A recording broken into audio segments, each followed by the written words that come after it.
guys, my name is KJOS and I have been fortunate enough to get my hands on the Pixel 5a 5G thanks to Google.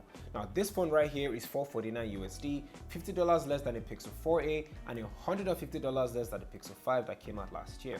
Now I have been using this phone now for the last couple of days trying to understand why Google made this phone and what exactly is new, especially when you realize that the Pixel 6 and the Pixel 6 Pro are coming out sometime in October. Now even though Google sent me this, I will still be giving you guys my unbiased thoughts on the good and the bad things within the phone. Now without taking too much of your time, let's get this party started. Taking the Pixel 5a out of the box, I was reminded about why I fell in love with the Pixel 5 when it was released last year. It's been my daily phone since then and the Pixel 5a is quite similar to it. Both have very similar build and design. The back of both phones are coated with this soft matte finish that are both green, with the Pixel 5a being much darker than the other, but Google is calling this color mostly black. Google, I hate to break it to you, but this color right here is green. It may be a darker shade, but this is definitely green. Anyway, the matte finish here is smoother than the Pixel 5's, and this honestly reminds me of the Pixel 3's matte finish. It also gives the phone a nice good grip when you're holding it thanks to the nice metal unibody. And I really appreciate that because I have been rocking this phone for the last couple of days without a case or a screen guard, and anxiety is knocking on my door every single day. And speaking of body, the Pixel 5a is a lot heavier than the Pixel 5. Not heavy enough that it gives you hand fatigue, but it's quite noticeable.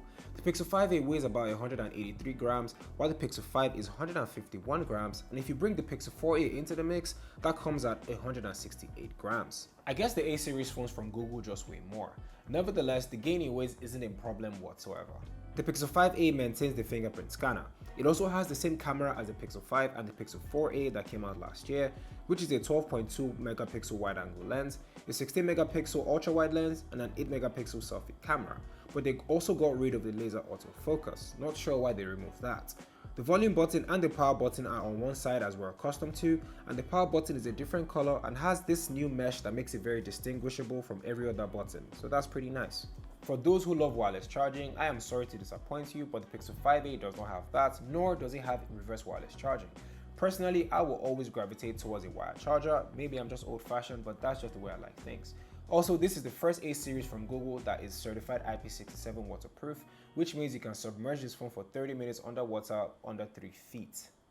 Pretty nice. Looking at the display, you can already tell the difference between this and the Pixel 5.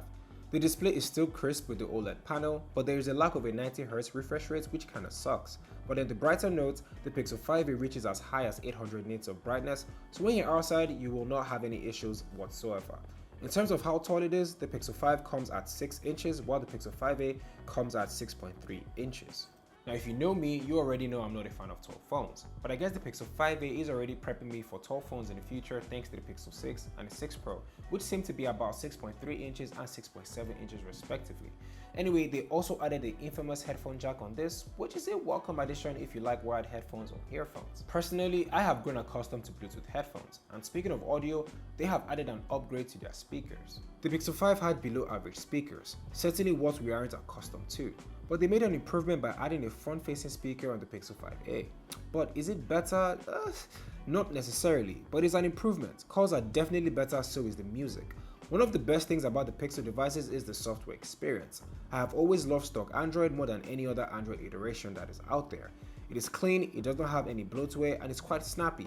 And with the Snapdragon 765G and the 6 gigs of RAM, it runs just fine.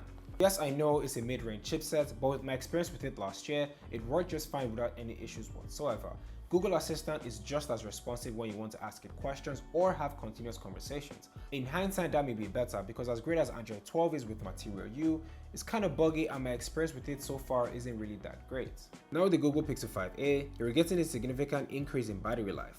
Now during the private events for the Pixel, it was one of the features that they focused on the most. The Pixel 5a has a huge 4,680 mAh of battery, which is an improvement on the Pixel 5, which comes up at 4,080, and the Pixel 4a at 3,885. In my usage, I had Google Maps running in the background while playing music and scrolling through Twitter for a couple of hours on my daily commute, and I successfully killed this phone in one day. I got up at 6 AM and 14 hours later, my battery life was 1%, giving me a 7-hour screen on time, which is honestly great. But I don't know, I thought it would last more because this is more or less like a similar experience with my Pixel 5 and that had 90Hz refresh rate on all the time. But I guess when adaptive battery sets in, I'll get more screen on time. But if you're a casual user, you can probably kill this phone in 2 days or a day and a half. So with all these things being said, with a very good price of $449 USD, why exactly did Google make the Pixel 5a?